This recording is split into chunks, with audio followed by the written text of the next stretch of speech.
Hello friends. So part के start में यूनसो इनयोंग को कॉन्ट्रैक्ट मैरिज करने को कहता है। इनयोंग उसे समझाती भी है कि ये रियल मैरिज नहीं होगी। जब मैं तुमसे डिवोर्स मांगूंगी तो तुम्हें देना होगा।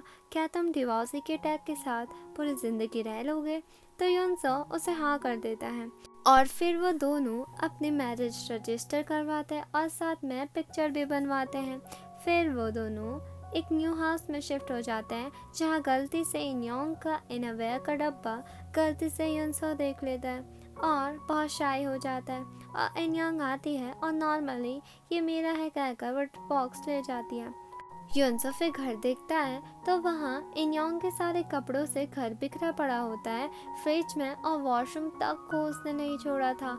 और यूनसो सीरियसली सोचता है कि ये मेरा घर है भी या नहीं, और थोड़ी जगह बनाकर अपनी भी चीज़ें रख देता है। और बाद में वो इन सभी चीज़ों से इतना ज़्यादा परेशान हो जाता है कि वो तो इस घर में रहने के लिए कॉन्ट्रैक्ट ही पकड़ा देता है इनयोंग को और साइन करने को कहता है, जिसमें उसने लिखा था कि दोनों एक दूसरे के प्राइवेसी का ध्यान रखेंगे, एक दूसरे की चीज़ें नहीं छुएंगे, मिडनाइट स्नैक तो बिल्कुल शेयर नहीं करेंगे और खाएंगे तक नहीं। और इनयोंग कहती है तुम ह्यूमन हो या नहीं। और लास्ट कंडीशन ये होती है कि दोनों एक दूसरे के प्यार में नहीं पड़ेंगे। और ये कॉन्ट्रैक्ट लिखवा कर वो वहाँ से जाने लगता है। तो इनयोंग कहती है कि यूनसो तुमने सडनली मुझसे कॉन्ट्रैक्ट मैरिज क्यों की? तो यूनसो को वही सीन याद आ जाता है और वो उससे गुड नाइट कहकर वहाँ से चले जाता है। और फिर इनयोंग को सुहाई का टेक्स्ट आता है कि सब कैसा चल रहा है। तो इनयोंग उसे कॉल कर देती है और सुहाई उसे चिढ़ाने लगती है कि जिससे तुम इतना ज़्यादा छुप रही थी उसी से कॉन्ट्रैक्ट मैरिज कर ली। इनयोंग कहती है कि उसी ने कहा था, मैंने तो मना भी किया था। तो सुहाई उसे छेड़ते हुए पूछती है कि अब तुम एक दूसरे को क्या कह कर बुलाते हो? तो इनयोंग कहती है मैं तो उसे नाम से बुलाती हूँ पर वह मुझे एक्सक्यूज़ मी या हे कहेगा। और सुहाई हंसती है और बोलती है कि मैंने तो समझा बेबी या हनी कहोगे पर तुम ऐसे भी हो। और वो उसे पागल कहने लग जाती है। और थोड़ी देर उनके बीच चैनहुई के रिलेटेड भी बात होती है और फिर इनयोंग कॉल कट कर देती है। वहीं सुहाई ने भी एक पार्ट टाइम जॉब ले ली होती है और कैफ़े में उसका सीनियर उसे बहुत अच्छे से सभी चीज़ें बताता है। और तभी वहाँ एक कस्टमर अपना ऑर्डर लेके आता है और जैसे ही उसका सीनियर उसे सर्व करने के लिए जा रहा होता है, सुहाई उसे रोक देती है और कहती है कि सीनियर आप ये मुझ पे छोड़ दीजिए और मैं उन्हें एक असिस्ट कर लूँगी। और उसका सीनियर उसे ऑल द बेस्ट कहकर वहाँ भेज देता है। और काउंटर पे वो पहुँचती है तो तभी उस कस्टमर का कॉल आ जाता है और वो उस ड्रिंक का फर्स्ट वर्ड ही बोल पाता है। और सुहाई उससे पूछने लगती है कि क्या आपको ये चाहिए या ये, पर वो कस्टमर हर चीज़ में मना कर देता है। और जब उसका कॉल कट होता है तो उससे उसका ऑर्डर पूछती है तो वो आइस टी मंगाता है। और ये सुनकर सुहाई उसे अपना दिल दे बैठते हैं। भाई मैं तो ये समझ नहीं पाई इससे इतने क्रश कैसे हो जाते हैं। और बैक टू स्टोरी। और उसका नाम सुनकर सुहाई के तो मुंह की चमक ही कुछ और थी।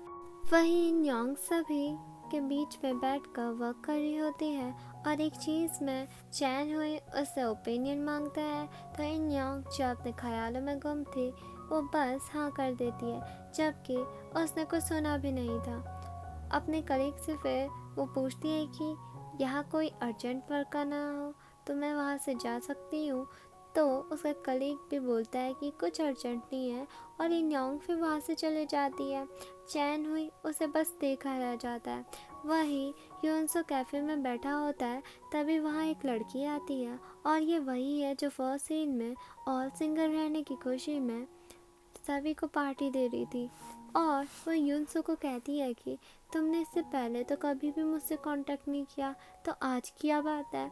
वही चैन हुई इनयोंग के पीछे आता है और कहता है कि तुम मुझसे इग्नोर क्यों कर रही हो। और इनयोंग उस पर अपनी सारी की सारी इन सालों के भड़ास निकाल देती है कि लास्ट में कहती है कि हम दोनों का अब कुछ नहीं हो सकता, हम बस कलीग हैं और अगले बार से जब भी मुझसे मिलो तो वर्क रिलेटेड ही बात करना। और ये सुनकर चैन हुई बस इतना कहता है आई एम सॉरी। इनयोंग कहती है आप कभी भी मेरा नाम मत लेना, वरना मैं तुम्हें मार दूंगी। और वहाँ से चले जाती है। दूसरी ओर उसने उस लड़की को बता दिया था कि उसने मैरिज कर ली है, वो भी इन्योंग के साथ। तो वो लड़की कहती है कि क्या तुम उससे पहले से डेटिंग कर रहे थे? तो युनसो कहता है कि मैंने तो सोचा था मैं कभी भी मैरिज नहीं करूँगा, बट इसके पीछे एक रीज़न है। वो रीज़न ये है कि वो चैन हुई की एक्स है। और इसी के साथ ये पार्ट यहीं ख़त्म होता है। स्पेशल सीन्स में दिखाते हैं कि चैन हुई और इन्योंग अपनी फर्स्ट डेट पर होते हैं और एक दूसरे के साथ बहुत ज़्यादा खुश होते हैं। और इसी के साथ ये पार्ट यहीं ख़त्म होता है। इसके अगले एपिसोड आपको जल्द ही मिल जाएंगे। तो तब तक के लिए लाइक कीजिए, शेयर कीजिए और सब्सक्राइब करके बेल नोटिफिकेशन दबाना मत भूलना। तब तक के लिए बाय बाय।